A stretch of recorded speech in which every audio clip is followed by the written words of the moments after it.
Subscribe कीजिए real परमात्मा channel को और साथ में दबाइए बेल के आइकन को परमात्मा का वीडियो सबसे पहले पाने के लिए।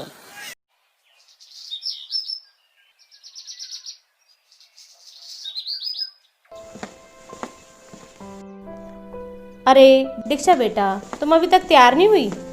मम्मा, मैं आपके पास नहीं रह सकती क्या? शादी करना ज़रूरी थोड़ी ना है।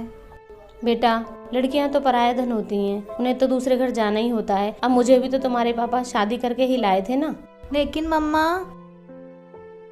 बेटा टेंशन मत लो, आपके पापा ने देखा है उनको, लड़का बिजनेसमैन है, तुम्हें बहुत खुश रखेगा।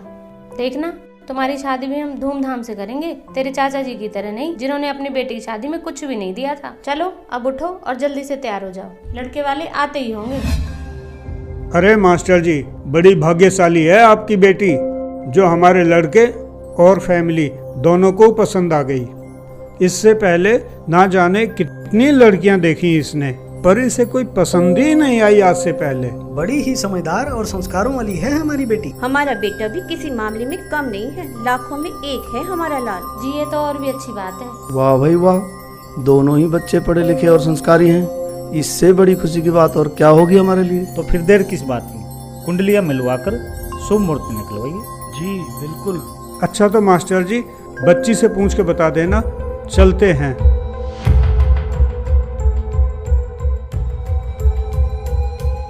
और हाँ मास्टर जी, एक बात और कहनी थी आपसे। वैसे तो हमारी कोई डिमांड है नहीं, आपने हमारा स्टेटस तो देखा ही है, उसका जरूर ध्यान रखना, क्योंकि लोग हमसे कुछ ज़्यादा की उम्मीद रखते हैं।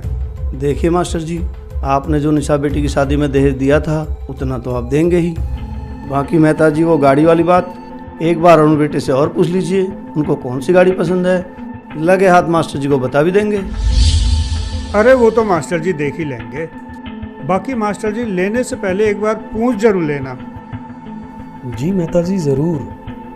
हम अपनी हैसियत से भी कुछ ज्यादा करने की कोशिश करेंगे। अच्छा तो ठीक है मास्टर जी, चलते हैं। नहीं नहीं भाई साहब, खाना तो तैयार है, आप खा के ही जाइए। अरे नहीं नहीं जी, माफ करना, आज हम जल्दी में हैं, किसी रिश्तेदार के यहाँ जाना है, फिर कभी। देखिए मास्टर जी, आपने जो निशा बेटी की शादी में दहेज दिया था उतना तो आप देंगे ही। बाकी मेहता जी, वो गाड़ी वाली बात एक बार अरुण बेटे से और पूछ लीजिए, उनको कौन सी गाड़ी पसंद है।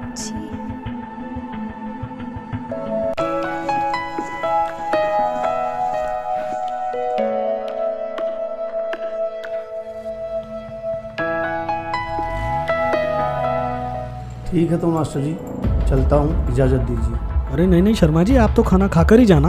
हाँ हाँ शर्मा जी, खाना तो खा के ही जाइए। मास्टर जी, जरूरी काम से कानपुर जाना है, बस आप दीक्षा बेटी की शादी में दहेज की कमी मत छोड़ो। उसकी कोई दिक्कत नहीं है शर्मा जी, आपको तो पता ही है हमने अपनी बड़ी बेटी निशा की शादी कितनी धूमधाम से की थी। हमारी बेटी सुखी रहनी चाहिए, हमें कोई दिक्कत नहीं है दहेज देने में। देखो मास्टर जी, उन्होंने मुझे कहा दहेज की बात करने को, सोचा आपको बता दूं ताकि बाद में कोई दिक्कत ना हो। अब आपको तो पता ही है मास्टर जी, वो हाई सोसाइटी के लोग हैं और लड़का भी बिजनेसमैन है, जो उनकी डिमांड भी इसी तरह की है। ओके नमस्कार, चलता हूँ।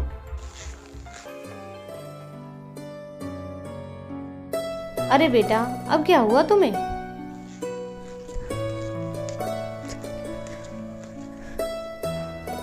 मम्मा प्लीज, नहीं करनी मुझे ये शादी।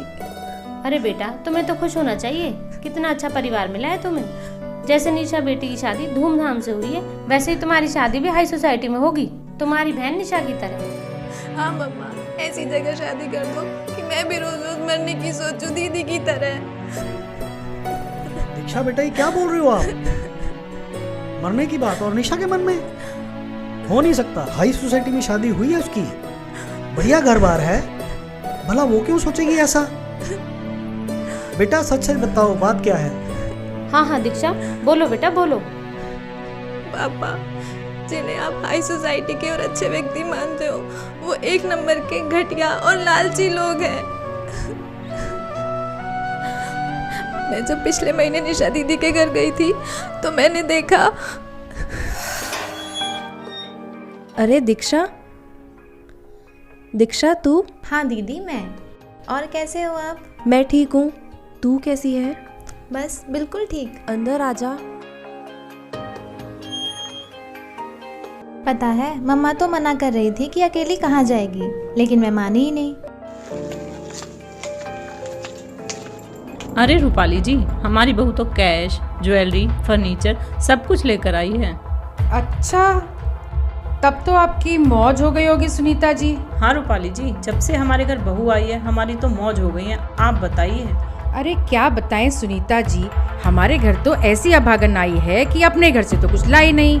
शादी में तो कह रहे थे उम्मीद से ज्यादा देंगे, मगर दिया ही क्या, एक छोटी सी गाड़ी, थोड़ा सा कैश और कुछ ज्वेलरी देकर अपने घर का बोझ हमारे सर पर मढ़ दिया। लो, महारानी की बहन आई हैं।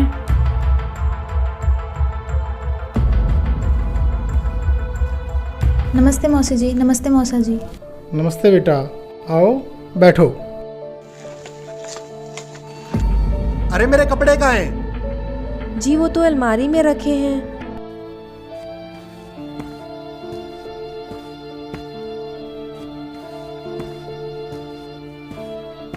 अरे अभी तक कपड़े प्रेस नहीं किए, तुमसे कोई काम ठीक से नहीं होता। अब मैं बाहर क्या पहन कर जाऊं? जी अभी करती हूँ।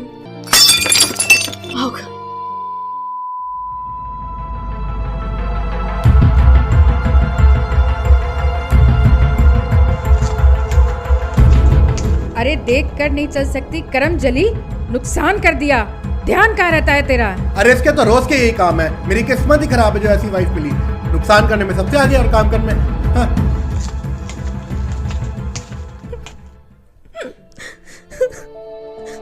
दीक्षा बेटा, काम करने के तरीके से पता लगता है कैसे संस्कार मिले हैं इसको। विक्रम के बहुत रिश्ते आए थे। जी बिल्कुल, हमारी तो मती मारी गई थी, विक्रम को ये पसंद आई।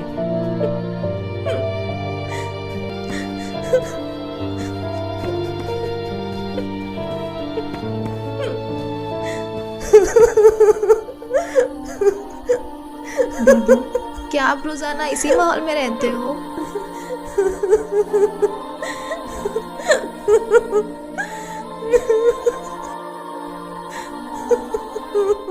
मैं क्या बताऊं दीक्षा, मैं अपनी तरफ से हर कोशिश करती हूँ इन सबको खुश रखने की।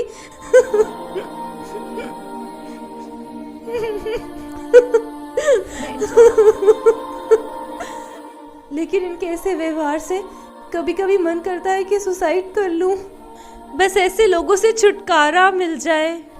नहीं दीदी, नहीं दीदी, ऐसी बातें मत बोलो। दीक्षा, तुम्हें मेरी कसम, तुम मम्मी पापा को ये बात नहीं बताओगी, नहीं तो वो लोग बहुत परेशान हो जाएंगे। कितने अरमानों से उन्होंने मेरी शादी की थी।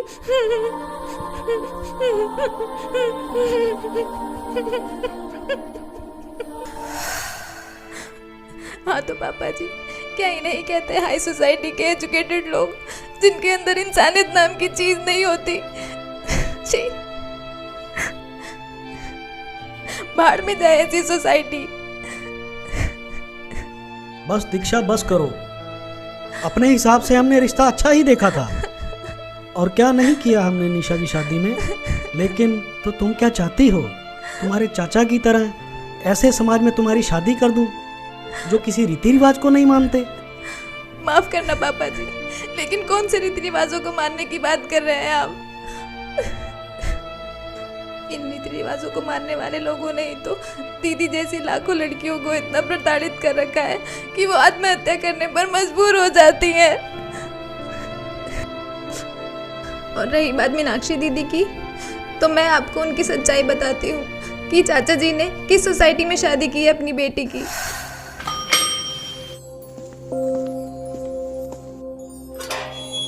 अरे दीक्षा बेटा। जी नमस्ते मौसी जी। नमस्ते बेटा, आओ आओ आओ बेटा आओ।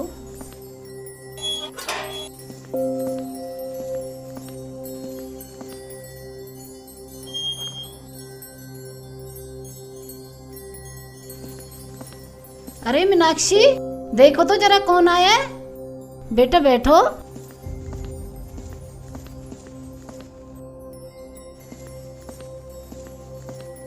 जी मम्मी जी। अरे दीक्षा, तुम? हाँ दीदी, मैं।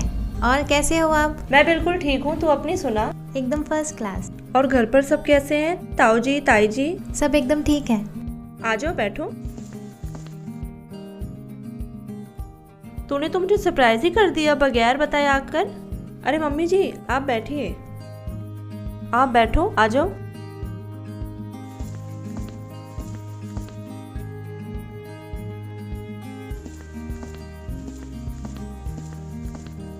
और सुना बेटा, घर पर सब कैसे हैं?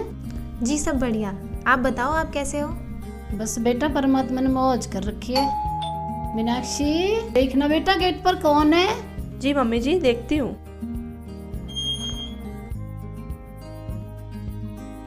अरे दीक्षा बेटी आई है क्या? नमस्ते मौसा जी। नमस्ते जीजू। नमस्ते बेटा, बैठो बैठो आप। और कैसे हो बेटा?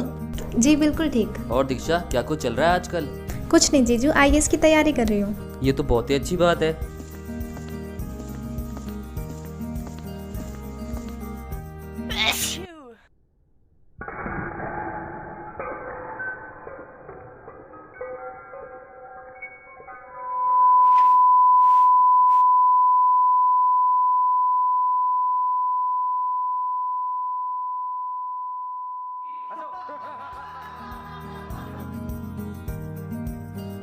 कोई नहीं बेटा, हो जाता है, इसे मैं साफ कर देती हूँ, आप और ले आओ।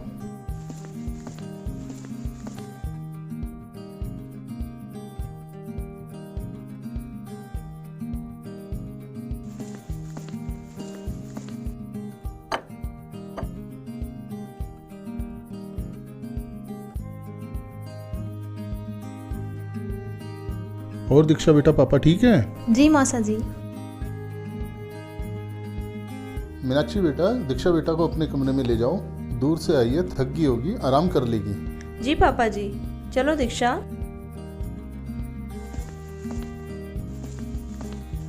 आओ बैठो। और सुना दीक्षा, तेरी पढ़ाई कैसी चल रही है? बिल्कुल ठीक दीदी। अच्छा दीदी एक बात पूछूं आपसे? हाँ हाँ पूछो। दीदी आप खुश तो हो ना? चाचा जी ने बिना किसी लेन देन व धूमधाम के बिल्कुल साधारण तरीके से आपकी शादी की थी। ये लोग आपको परेशान तो नहीं करते ना? बिल्कुल नहीं दीक्षा, बल्कि इस घर में आकर तो मुझे एहसास हुआ कि यहाँ बहू को भी बेटी जैसा प्यार मिलता है। लाखों रुपए खर्च करने के बाद भी ऐसा समाज, ऐसा परिवार नहीं मिलता। और हाँ, ऐसा नहीं है कि पापा ने कुछ देना नहीं चाहा, वो तो पहले से ही मेरी शादी में बहुत कुछ देना चाहते थे, लेकिन इनकी फैमिली ने दहेज के लिए साफ मना कर दिया कि हमें कुछ नहीं चाहिए। ओह अच्छा। पहले तो हमें लगा कि ये लोग वैसे ही मना कर रहे हैं, दहेज तो देना ही है, लेकिन फिर हमें पता चला कि संत रामपाल जी के शिष्य हैं और दहेज लेना उन्होंने मना कर रखा है।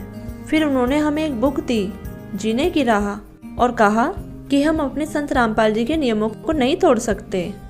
फिर पापा जी ने भी हाँ करनी पड़ी। अच्छा दीदी एक बात बताओ, क्या आपने भी संत जी से नाम दीक्षा ले ली? हाँ दीक्षा, अब मैंने भी संत रामपाल जी से नाम ले लिया है। दीक्षा, शादी के बाद तेरे जीजू ने मुझे बताया कि संत रामपाल जी क्या ज्ञान बताते हैं। इसके बाद उन्होंने मुझे एक बुक दी, जीने की राह, और कहा इसे पढ़िए। और उन्होंने कहा उनके सत्संग सुनिए और उनके बारे में जितना सर्च करना चाहो करो, और जब आपको लगे कि वह सही हैं तब आप भी नाम ले लेना। अच्छा दीक्षा, यकीन मानना, जब मैंने संत रामपाल जी का ज्ञान सुना तो मुझे जो भी लगे गुरु मंडलेश्वर, शंकराचार्य, उनसे मैंने संत रामपाल जी के ज्ञान को कंपेयर किया। तब मुझे पता लगा कि हाँ वाकई में संत Rampal ji right way of worship बताते हैं, जिसे वो सभी धर्म ग्रंथों से प्रमाणित करके दिखाते हैं। लेकिन दीदी आपको तो शुरू से ये बाबा वगैरह पसंद नहीं थे, तो फिर? हाँ दीक्षा, सही कह रही हो, हर रोज बाबाओं को लेकर नए खुलासे हो रहे हैं, इसलिए कुछ दिन तो मैंने भी संत रामपाल जी को एक आम बाबा ही माना था। लेकिन जब मैंने उनकी असलियत और ज्ञान को सुना तब मुझे पता चला कि मनुष्य जीवन बार बार नहीं मिलता, 84 लाख योनियों में महाकष्ट है। दीक्षा, संत रामपाल जी पर संदेह करना मूर्खता की पहचान है। ओके। हाँ, फिर जब मुझे हर तरफ से संतुष्टि हो गई तब मैंने तेरे जीजू से कहा कि आप मुझे भी संत रामपाल जी से नाम दीक्षा दिला दीजिए। तब उन्होंने आश्रम ले जाकर मुझे नाम दीक्षा दिलाई। और हाँ, एक और कमाल की बात मैंने ये देखी कि हजारों की भीड़ में मुझे एक भी नशा करने वाला व्यक्ति नहीं मिला। नहीं तो दीक्षा, तुम ही बताओ, इतनी भीड़ में कम से कम बीड़ी सिगरेट पीने वाला कोई ना कोई तो मिल ही जाता है। जी बिल्कुल। हाँ, और फिर इसके बारे में मैंने तेरे जीजू से पूछा, तभी उन्होंने मुझे बताया कि यही तो खासियत है संत रामपाल जी महाराज के अनुयायियों में, कि वे नशा करना तो दूर, चोरी, ठगी, रिश्वतखोरी जैसी बुराइयां करना तो दूर, किसी प्रकार का सहयोग भी नहीं देते। दीदी, मैंने तो यहाँ तक सुना है कि संत रामपाल जी के अनुयायी नशे को हाथ तक नहीं लगाते। हाँ, बिल्कुल सही सुना है तुमने दीक्षा। तुझे पता है, इस घर में मुझे बेटी से भी ज्यादा प्यार मिल रहा है, जिसकी उम्मीद मुझे शादी से पहले 1% भी नहीं थी। और ऐसा सिर्फ और सिर्फ संत रामपाल जी के ज्ञान आधार से ही है। ये तो बहुत अच्छा हुआ दीदी। अब आप लोग ही बताओ, कौन सुखी है? बेटी, आज आपने ये सच्चाई बताकर हमारी आंखें खोल दी। हमने तो कभी सोचा भी नहीं था कि संत रामपाल जी के ज्ञान आधार से इतना स्वच्छ समाज बन रहा है। हाँ दीक्षा बेटा, हमने तो मीडिया के माध्यम से संत रामपाल जी महाराज के बारे में हमेशा गलत ही सुना था, लेकिन वो तो सच्चे संत हैं। काश हमें पहले पता चल जाता तो हमारी निशा बेटी की ज़िंदगी नरक होने से बच जाती। लेकिन तुम टेंशन मत लो, हम तुम्हारी शादी तुम्हारे चाचा जी की तरह बिल्कुल संत रामपाल जी महाराज के बताए हुए ज्ञान के आधार पर ही करेंगे।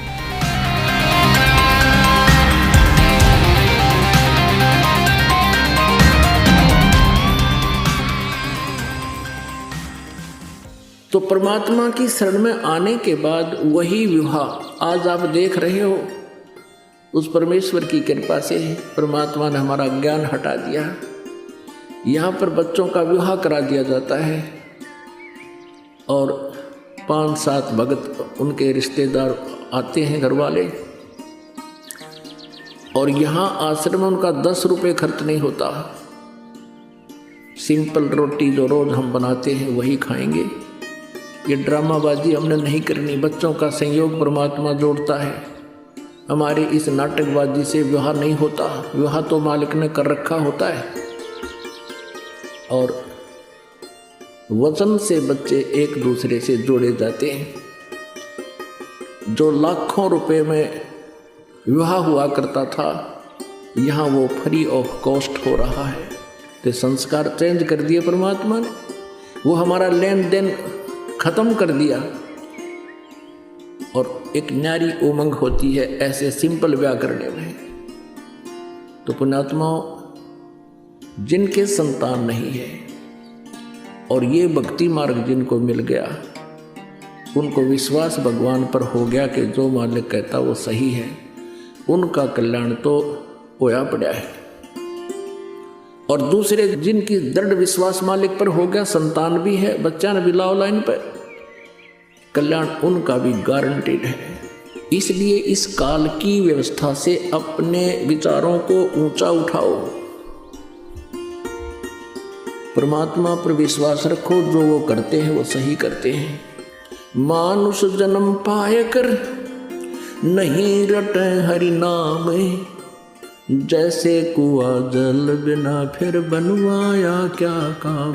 दोस्तों, आपने देखा कि जब दीक्षा संत रामपाल जी महाराज से नाम उपदेशी परिवार में जाती है तो ये देखकर हैरान हो जाती है कि देश में ऐसे भी परिवार हैं जो दहेज लेना पाप समझते हैं। कठोर से कठोर कानून बनाने के बाद भी सरकार की नीतियां दहेज लोभियों के सामने बोनी प्रतीत हो रही हैं।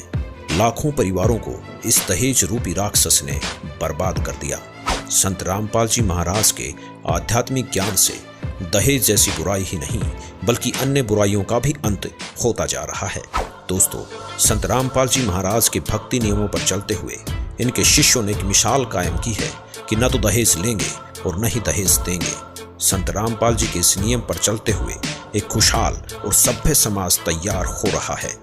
लाखों शादियां बिना दहेज, बिना बाहरी आडंबर के हो रही हैं, जिससे समाज में सुख और शांति स्थापित हो रही है।